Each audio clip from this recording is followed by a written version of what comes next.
響中山100萬、200萬、300萬最現實嘅差距係咩？我直接講句真話，預算唔同，生活真係差好遠嘅。100萬嘅預算呢，通常係有得住，可以買得到，但係位置啊、配套啊，未必係最理想嘅。200萬開始會進入一個主流嘅生活區，交通方便嘅，周邊成熟嘅，生活感呢明顯係好好多嘅。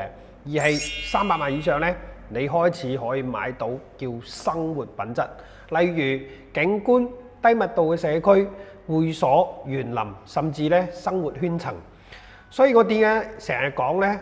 買樓唔係淨係睇面積，你其實喺度買未來嘅生活方式。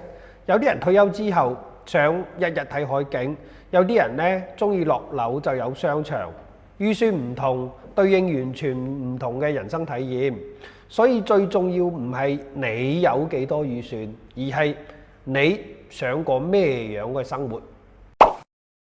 記得關注KY。